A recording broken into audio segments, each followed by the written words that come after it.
What's good, everybody?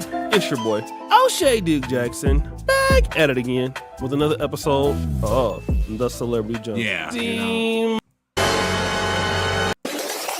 Let's talk about Myron Gaines. He's probably one of the most unaccountable guys and emotional guys on the internet. I don't even know how he could even criticize women, because a guy like Myron Gaines, if you want to talk about being feminine or emotional, that's even a disrespect to women to call women emotional when you have somebody like Myron Gaines. You're not lying. See, the thing about them, yeah, it's 12:15. Yeah, that's why I said that. But the thing about this is actually a fact. This nigga Myron, I gotta go. All right, bet. See you later, man. But the thing about Myron is, and like I said in my video that I made about how like men are ruining the world, it's niggas like this. They're the most feminine niggas, hyper emotional or passionate. They excuse it with being they excuse it by saying masking it of passion. Nigga, it's not passion. You're emotional as shit. You have no self-control. You're quick to anger. You're very quick to speak. Nigga, you're not masculine in any way. Again! This guy will do anything. He will say anything. And I wouldn't be surprised if he actually commits something like murder one day or go to jail for something really crazy. Because this guy's going to blow his top off one day. Because something is seriously wrong with the guy. But that's why Myron keeps getting kicked off of all these platforms. Now let's stop the show. Let's bring in his buddy, Walter. Now, Walter from Fresh and Fit, who's also known as Fresh, doesn't really get kicked off of platforms himself. He's not political. I mean, he can be over the top, but he typically is like a beta male on the podcast. He's kind of a silly guy that wants to just go out there and just like have fun, you know, be fake rich, you know, get white chicks pregnant, not use condoms and things like that. He doesn't really care about social issues or, I mean, as far as he might go as talking about black women or something like that. He doesn't want to date them or whatever. That's probably the most that he'll maybe say. But that's weird to me too. And like this, just to be fair, I don't like how niggas like try to demonize niggas for having preferences. If niggas don't want to date a black woman, bro, they don't gotta date a black woman. But niggas don't want to date this, they don't gotta date that. Like that's fine. Like we don't gotta demonize them. Now to go as far as to demonize that whole group of people, I guess you can say that's bad. But if in reality, nigga, I'm unbiased. There's truth in some of the shit that they say. That's why I say I can agree with some of the stuff that they say. Want to go after like the Jewish community or gays. He typically is not going to be interested in those topics, which leads me to believe that if Fresh never met Myron, he would have never been demonetized. He also would have never been as successful. That's the thing. But Myron cares about all of those things, right? Myron cares about all the controversial topics. Now, it's Myron's business IQ that got Fresh and Fit to where it is, but it's Myron's big mouth and immaturity that's got them kicked off a lot of platforms. Again! Let's cover them again. They were kicked off TikTok, they were kicked off Facebook and Instagram, they were kicked off of YouTube's as far as monetization, booted from Twitch for a second, or at least suspended, and then Myron was demonetized on X. This was not Walter. It's all been Myron's doing. And the most controversial, and the reason being is because, bro, Myron just he does the absolute most brain dead stuff just to spark conversation. And honestly, bro, I don't know if he's a genius or if he's just genuinely brain dead, because he is an engagement farming, like, man, he loves to engagement farm. It's actually crazy how much he just tweets out the most random ish for no reason. It's actually annoying. But that's his forte. Happened once this clip was played on Twitch. All those streamers that I mentioned, all you guys, you FaZe guys, Aiden Ross's, Neons, Jinxies, who else? Neons, like all these young guys. Like, you guys are literally leading the next generation, and you guys are turning them into simps, man. And that's a f***ing problem, because these guys are gonna follow in your footsteps. Next thing you know, they're gooing.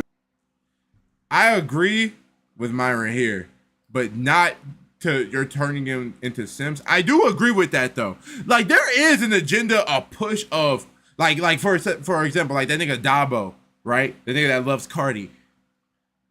And even with Speed a bit, it's like it's the whole and Jinxie, Lacey, it's this let the woman use me for content. I know she's using me for content. I'm using her for content as well. I'm running up the bag, but then let's act sad when I find out that she's really using me for money, that she cheated on me or whatever, and this and that, and act like I really love her, and like let's just farm these clips and farm these views and this engagement and run up a bag. And little do you know, they know kids are their damn audience.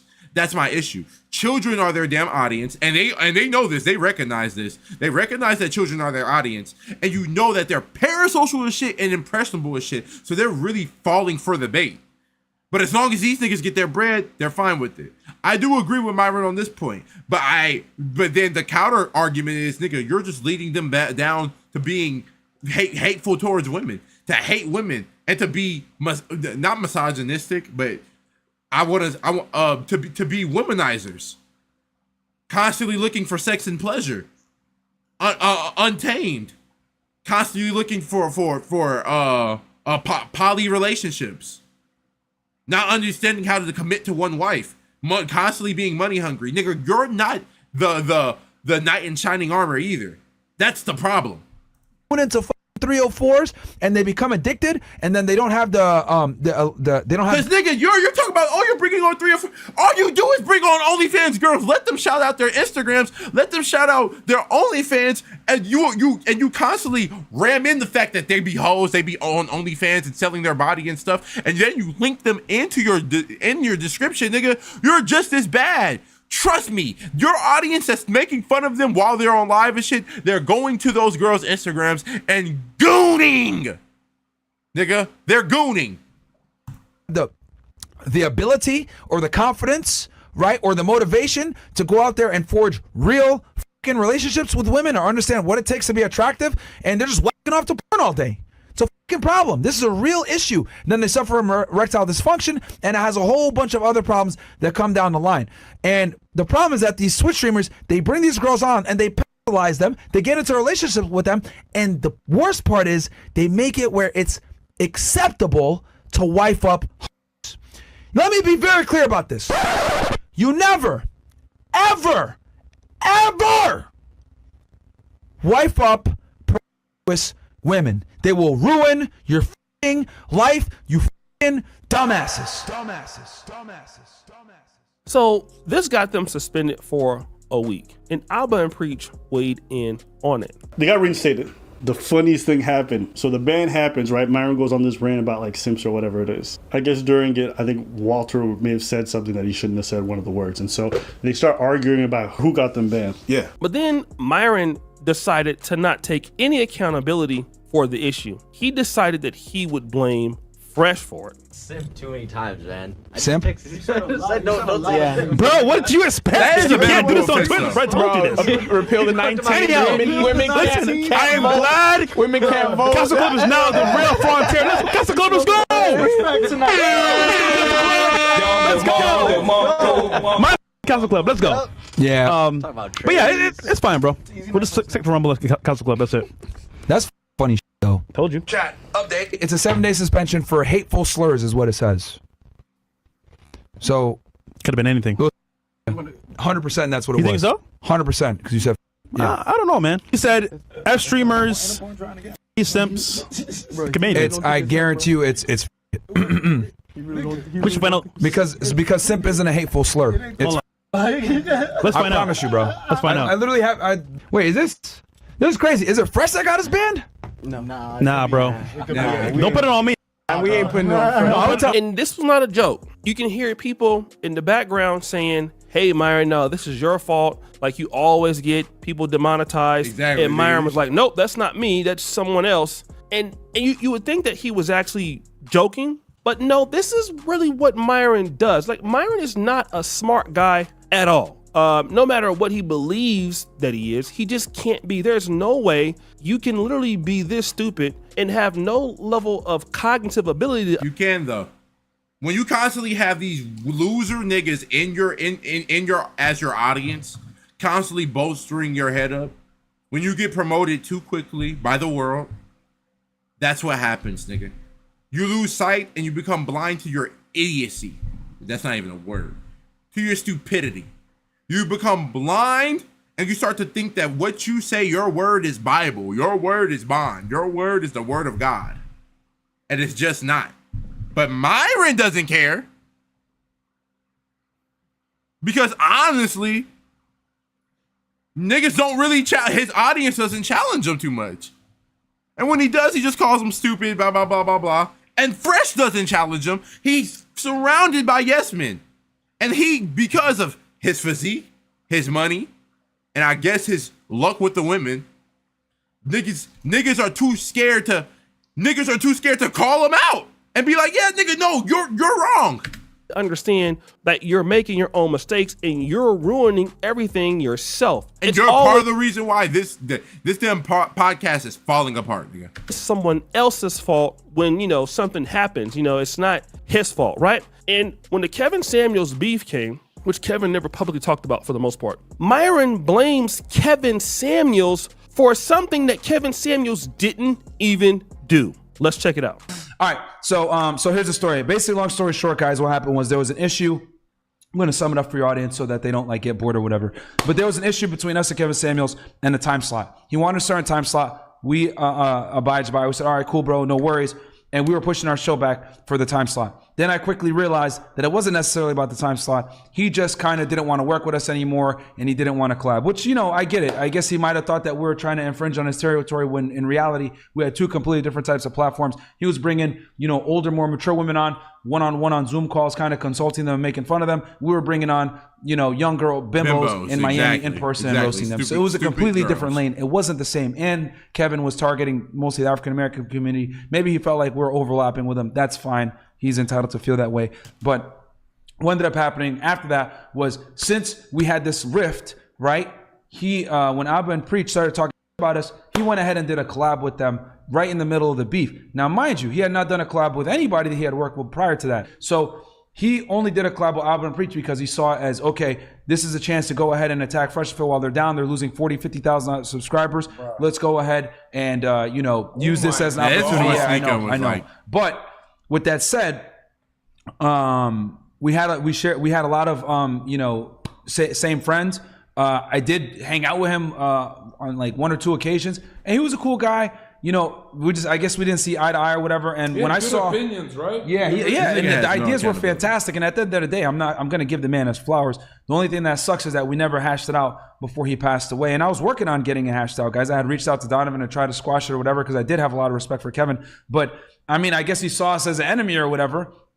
And he lined himself with Abba and Preach when all that happened to try to destroy us. But I'm not going to go ahead and talk poorly about the man. Now, Kevin Samuels called me on the phone in 2021, and he told me the whole entire story.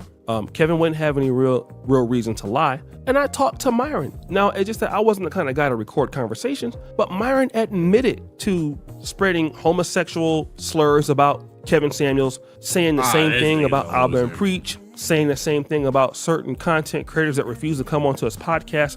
Like this is the kind, like, this nigga has no accountability, and then he wonders why the platform is going down. Which, praise God it is. I'll be honest.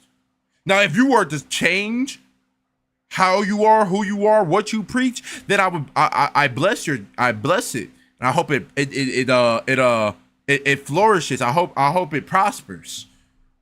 But because of who you are, how you got there, and what you believe in, like, bro, you're a loser. 2021 and 2022, actually, both years. And then when Kevin Samuels wanted to dissociate himself. And he goes on other platforms doing you know what I'm saying? Like, just doing anything that can rage bait people and then wonder why, nigga, you're not welcomed here. From Myron was like, he doesn't know why that happened, when Myron knows exactly why it happens, but he wants to sit here and lie blatantly and say, oh no, it's because, it's his fault. Well, Myron, how is it his fault? Like, you went out and you did something so very egregious, you have never apologized, but you're here all the time talking about women and what women need to do. There is nobody more unaccountable for their actions than Myron. Like, he's the one that destroyed all of their opportunities. And that's what Walter is saying. Like, yo, bro, let's just go to Rumble on Castle Club. He's joking with him because Myron is the one that's fumbled the bag.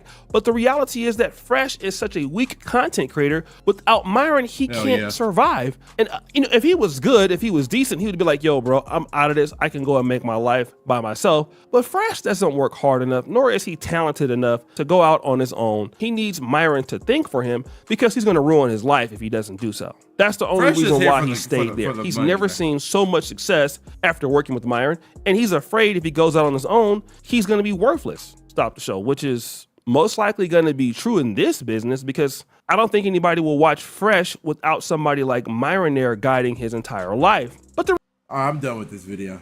We get it. This nigga's a loser. It's just a fact.